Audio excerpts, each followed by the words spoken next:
वो गिरता है फिर उठता है, फिर गिरता है फिर उठता है, गिर के उठता है, उठ के गिरता है, तब जाके कहीं वो साइकिल सीखता है।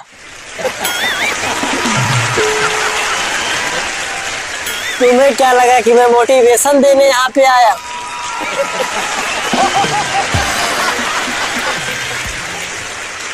अरे मजाकिया शो है, यहाँ तो ऐसी बातें होंगी ना। आप लोगों को मैं एक बात और बता दूं, दुनिया में कभी भी अच्छे इंसान की तलाश में मत निकलना, क्योंकि मैं हमेशा रूम में रहता हूं। कुछ लोगों को ये बात समझ में नहीं आई होगी, घर पहुंचने के बाद समझ में आएगी।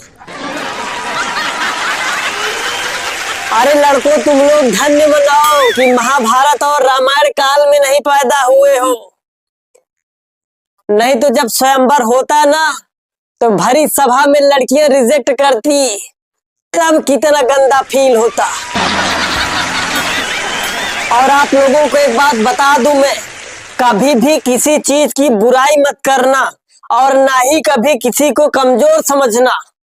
हमारे पड़ोस में एक ताऊ जी हैं, वो पहले टीचर थे, प्राइवेट स्कूल में पढ़ाते थे और वो रोज तारीफ करते अपने बच्चों की कि मेरा पढ़ाया हुआ चेला वहां सरकारी नौकरी पा गया है, इंजीनियर हो गया है, डॉक्टर हो गया है।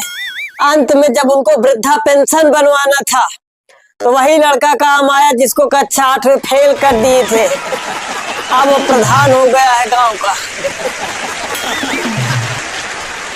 हालांकि मैं अपनी बात करूं तो मेरे टैलेंट पे मेरे घर वालों को कभी भरोसा नहीं रहा, मैं सच कह रहा हूं। एक बार मैंने अपने आप को साबित करने के लिए ये सोचा कि इस बार मैं इतना पढ़ूंगा कि घर वाले मान ही जाएंगे कि मैं टैलेंटेड हूं। और मैंने इतना पढ़ा कि मैं पूरे क्लास में टॉप कर दिया। तो हमारे सर हमारे पापा के पास फोन किए कि हेलो सर, आपका बेटा टॉप किया है।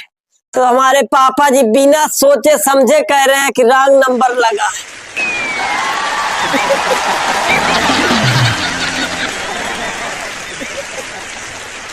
मतलब मुझसे इतना भरोसा उठ चुका है मेरे घर वालों का। लेकिन एक बात है कि मैं अपनी पोजीशन कभी कम नहीं होने देता था। डेली मैं घर में लात खाता था।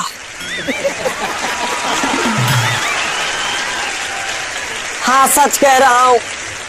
लेकिन जब मैं स्कूल जाता था, हमारे दोस्त लोग पूछते थे कि भाई क्या खा के आए हो,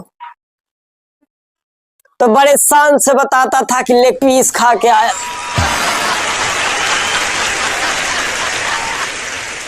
पोजीशन नहीं घटने दिया मैंने कभी अपनी।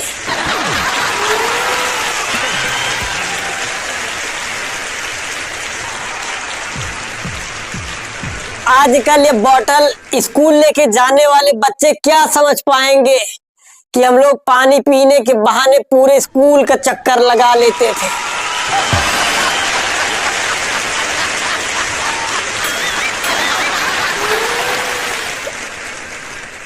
अच्छा, स्कूल से मुझे याद आया, आजकल तो कल्चर ही चला गया है। स्कूल जाते वक्त बच्चे रोते ही नहीं है, अब बड़े खुशी से जाते हैं। और हम लोगों का एक समय था, भाई साहब मैं सच बता रहा हूं, हम लोगों को स्कूल भेजने के लिए 3 लोग लगते थे, जिसमें मास्टर साहब होते थे और मम्मी होती थी, पापा होते थे। उसके बाद भी अगर हम लोग न जाएं तो मास्टर साहब स्कूल से मॉनिटर को भेजते थे लाने के लिए, वो रिसीव करके ले जाता था।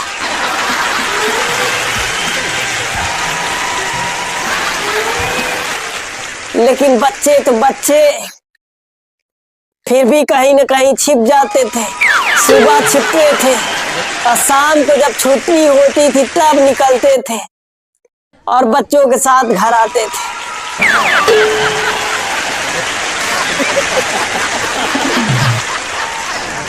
अच्छा, इसमें से कई लोग ऐसे होंगे जो मेरी तरह होंगे, जैसे मैं स्कूल में पढ़ने वाले बच्चे अपना पढ़ते रहते थे और मैं पीछे बैठ के सिर्फ यही सोचता था कि अगर डाकू आ गए अभी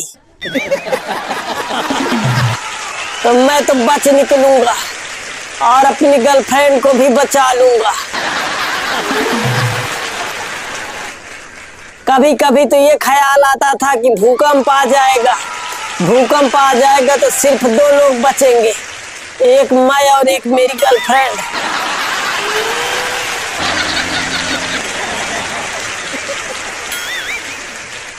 अब बचपना है, अजीब अजीब ख्याल आता था।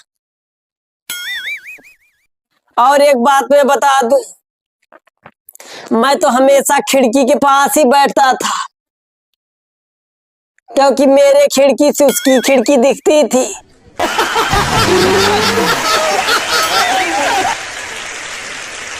बड़े समझदार हो, समझ गए किसकी खिड़की दिखती थी।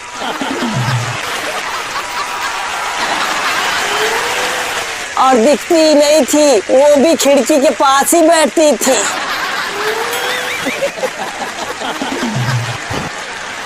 वो मुझको देखती, मैं उसको देखता, मैं उसको देखता, वो मुझको देखती।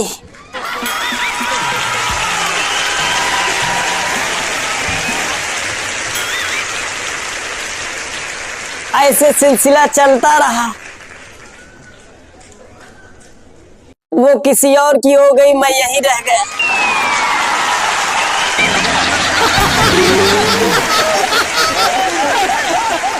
आजकल के स्कूलों में तो लैट्रिन बाथरूम बन गया है। हम लोगों के समय में भाई साहब लैट्रिन कहाँ होता था, वो सार्वजनिक होता था, वो जो क्या कहते हैं उसको, तालाब, वहीं जाते थे। कुछ बच्चे तो ऐसे थे कि उनका एक पीरियड फिक्स होता था जिस पीरियड में उनको लैट्रिन जाना होगा।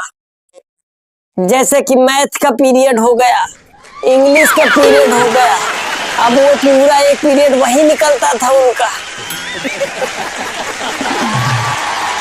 अच्छा भाई साहब, हमेशा अपने आप को ही नहीं सोचना चाहिए कि मैं सही हूँ, नेक्स्ट पर्सन गलत है। ये सरासर गलत है। कभी कभी हम भी गलत होते हैं, नेक्स्ट पर्सन सही होता है। एक बार का मैं वाकया बताऊं, अभी हाल ही में मैं बैंक जा रहा था तो एक सज्जन मुझको मिले। वो बोले कि लड़कियों के दिमाग कम होता है। मैं बोला यार नहीं, ऐसा नहीं है, क्योंकि मैं लड़कियों की बड़ी इज्जत करता हूँ भाई। तो मैं उन सज्जन से लड़ गया। मैं बोला नहीं, लड़कियों को भी दिमाग होता है। वो बोले नहीं होता है। मेरी उनसे बहस हो गई। वो तो एक दादाजी से समझा लिए, नहीं तो हाथापाई हो जाती। अच्छा, दादाजी के समझाने से फिर मैं आगे गया, बैंक पहुंच गया। बैंक पहुंच गया तो एक महिला थी, पैसा निकालना था उसको। अब निकासी वाली पर्ची ली है, वो मेरे सामने खड़ी है लाइन में। अब जब कैशियर को देती है तो जहां राशि भरी जाती है वहां भरी है कुंभ।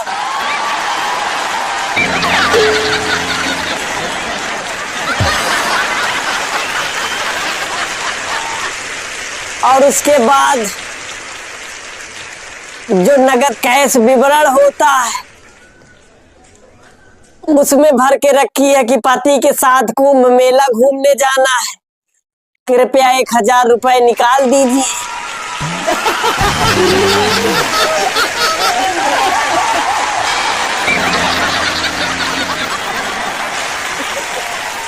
तब मुझे उस सज्जन की बात याद आई कि वो भले मानुस थे, सही कह रहे थे।